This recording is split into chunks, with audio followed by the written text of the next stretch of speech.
Film के आगाज में हमें दो बच्चे दिखाए गए हैं जिनका इस दुनिया में कोई नहीं था। एक शख्स इन बच्चों को खरीदकर अपना गुलाम बना लेता है, जिसके बाद इनकी जिंदगी में मजीद मुश्किलात बढ़ जाती हैं। इनकी जिंदगी गुजर तो रही थी, लेकिन इनके साथ बहुत बुरा सलूक किया जा रहा था। वो आदमी इनसे हर तरह के काम करवाता था। इन दोनों बच्चों की जिंदगी मुश्किल तो थी, लेकिन दोनों ने एक दूसरे का बहुत ख्याल रखा और इनके ख्वाब और ख्यालात सब एक जैसे थे। और वो बड़े होकर एक अच्छा जर्नल बनना चाहते थे। वो लकड़ियां काट कर जमा करते थे, इसके बाद उन्हीं लकड़ियों से लड़ने की प्रैक्टिस करते थे। और वो कई सालों से एक साथ ट्रेनिंग कर रहे थे। उन्होंने लड़ाई की प्रैक्टिस इसलिए की ताकि वो अच्छे सिपाही बन सकें और अपनी लकड़ी से बनी तलवारों को भी खूब अच्छी तरह इस्तेमाल करने लगे थे। एक दिन जब वो ट्रेनिंग कर रहे थे तो एक जनरल वहां आता है जो इन दोनों को लड़ते हुए देखता है और फिर उस आदमी के पास जाता है जिसने इन्हें खरीदा था। वो कहता है कि हमारे किंगडम को पूरे मुल्क से अच्छे सिपाहियों की तलाश है।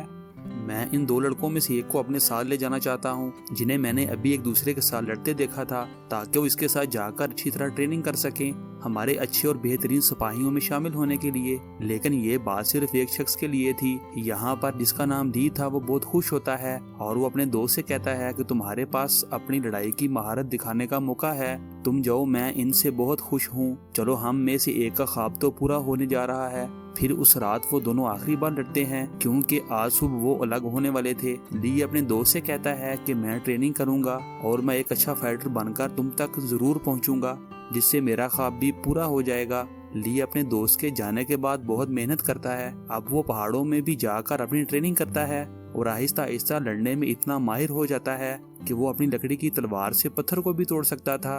एक दिन जब ली अपनी झोंपड़ी में आराम कर रहा था, फिर उसका दोस्त उसके पास आता है जिसकी हालत बहुत ज्यादा खराब थी। वो मरने ही वाला था। उसका दोस्त बताता है कि किंग के भाई ने उसे मारने की कोशिश की है और जब किंग के भाई के साथी किंग को मारने आए, फिर उन्होंने मुझ पर ये सोचकर हमला किया कि मैं वहाँ का किंग हूँ। ली का दोस्त उसे मरते वक्त एक मैप देता है। वो कहता है कि इस मैप की मदद से तुम एक गांव में जाओगे जहां तुम्हें एक आर्मी मिलेगी जो तुम्हें एक फाइटर बनने की ट्रेनिंग देगी। ये कहकर उसका दोस्त मर जाता है। ली अपने दोस्त की बात सुनते ही गांव की तरफ भागने लगता है, जहां रास्ते में कुछ डाकू उसका रास्ता रोक लेते हैं। ली की सालों की ट्रेनिंग उसके काम आती है। एक एक करके वो वहां सबको मार डालता है और अपना सफर दोबारा शुरू कर देता है और आखिरकार उस गाँव में पहुंच जाता है जिसका एड्रेस उसके दोस्त ने दिया था, जहाँ उसे एक झोंपड़ी मिलती है जहाँ वो एक किंग को देखता है जो बिल्कुल ली के दोस्त जैसा था।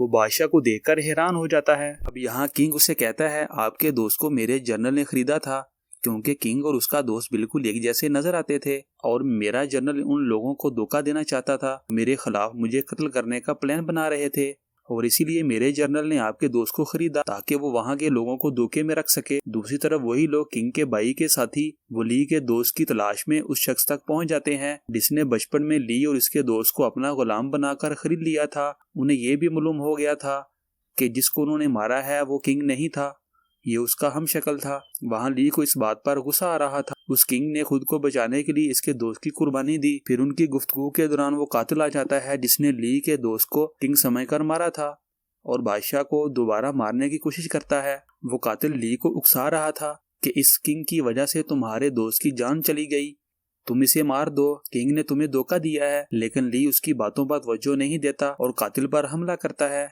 क्योंकि उसे यकीन था कि इसका दोस्त इस कातिल ने मारा था। ली और कातिल बहुत लड़ते हैं। काफी लड़ाई के बाद आखिर में ली ने कातिल को मार डाला था। फिर वो किंग के पास जाता है, लेकिन ली को अब भी उस पर बहुत गुस्सा था, क्योंकि वो ये सोचता है कि इसके दोस्त की कत्ल की वजह बादशाह है, इस किंग की वजह से इसके दोस्त की जान चली गई। लेकिन किंग उसे कहता है, तुम्हारे दोस्त ने जो कुर्बानी दी वो सारे किंगडम के लिए थी। किंग कहता है कि मेरा जिंदा रहना जरूरी था, क्योंकि मैं अपनी बादशाहत चाहता था।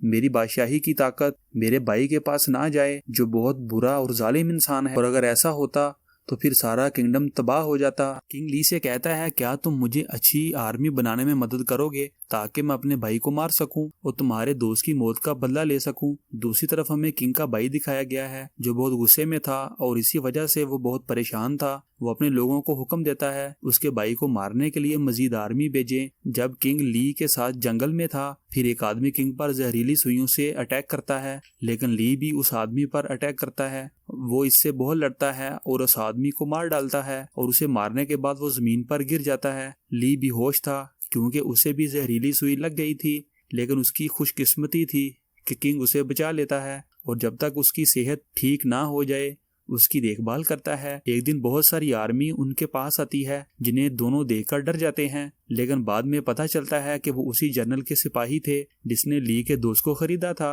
वो किंग का खास आदमी था और वो अब भी अपनी वफादारी की कसम खाता है कि उसने किंग के साथ गद्दारी नहीं की, और फिर वो किंग से वादा करता है कि वो उसे अपना शाही तख्त और उसका कीमती पत्थर वापस हासिल करने में मदद करेगा। दूसरी तरफ किंग का भाई, जो अभी तक किंग को मारने में कामयाब तो नहीं हुआ था, लेकिन फिर भी वो अपनी पूरी आर्मी के सामने ऐलान करता है कि अब वो सारे किंगडम का किंग है, इसलिए वो किंग को भी कत्ल करना चाहता था। दूसरी तरफ किंग बहुत उदास था क्योंकि उसकी आर्मी उसके भाई की आर्मी से बहुत कम थी, इस तरह वो उनका मुकाबला नहीं कर सकता था। अब किंग का जनरल उसे पहाड़ी कबीले के बारे में बताता है जिनके पास बहुत सारी आर्मी है।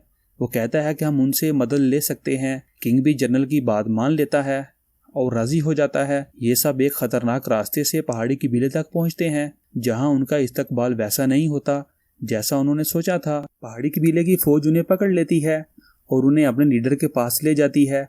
जब किंग इनके लीडर के पास जाता है तो उसे सब कुछ बताता है कि कैसे इसके भाई ने उसे मारने की कोशिश की और किंगडम को भी धोखे से हासिल करना चाहा, लेकिन लीडर ने बादशाह की मदद करने से इनकार कर दिया क्योंकि माजी में किंग की फौज ने पहाड़ी कबीले के साथ बहुत जुल्म किया था। लेकिन यहाँ किंग अपने पिछले गुनाहों की माफी मांगता है।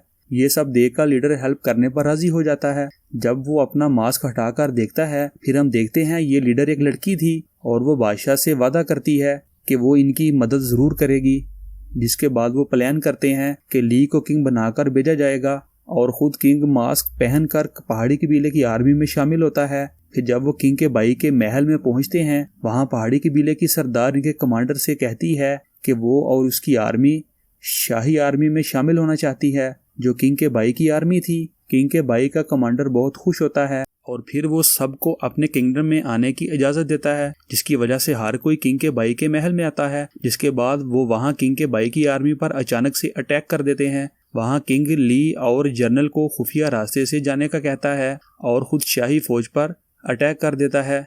यहाँ किंग के भाई की आर्मी और पहाड़ी कबीले की आर्मी की जबरदस्त लड़ाई होती है, पर पहाड़ी कबीले की आर्मी बहुत बड़ी थी और लड़ाई में भी अच्छी थी, जिसकी वजह से किंग वहां बहुत सी आर्मी को मारने में कामयाब हो जाता है। दूसरी तरफ जब ली गार से गुजर रहा था, फिर उसे रास्ते में एक बहुत बड़े मॉन्स्टर का सामना करना पड़ता है, लेकिन ली ने उस मॉन्स्टर को अपनी तलवार से मार डाला था और फिर वो अपने सिपाहियों के साथ शाही महल में दाखिल होता है जहां किंग का भाई अपने तख्त पर आराम से बैठा था। फिर वो अपने साथी को यहाँ बुलाता है जो बहुत ताकतवर था और ली से उसका मुकाबला करने को कहता है, लेकिन ली भी बगैर किसी खौफ के उसकी बात मान लेता है।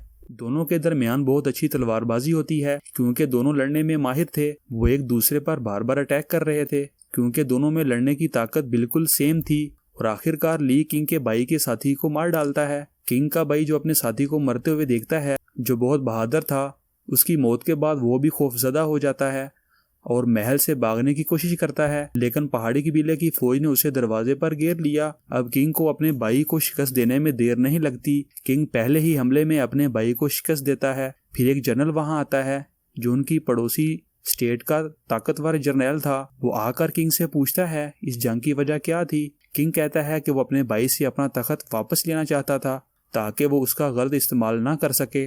किंग ने जनरल से कहा कि जापान की तमाम स्टेट्स को इकट्ठा करो ताकि सबको इंसाफ मिल सके। ये अल्फाज सुनकर जर्नैल बादशाह की हिमायत के लिए तैयार हो जाता है। वहाँ हर कोई आर्मी को मारने के बाद अपनी जीत का जश्न मनाता है। पहाड़ी कबीले की फौज भी हमेशा के लिए बादशाह का साथ देने के लिए तैयार है। फिल्म के इख्तिताम पर पहाड़ी कबीले की लीडर ली को अपनी तलवार देती है। बहादुरी और तलवार के साथ ली एक जनरल बनने के लिए अपने सफर पर निकलता है। वो इसके बहुत करीब था और इसके साथ ही ये मूवी यहीं खत्म हो जाती है।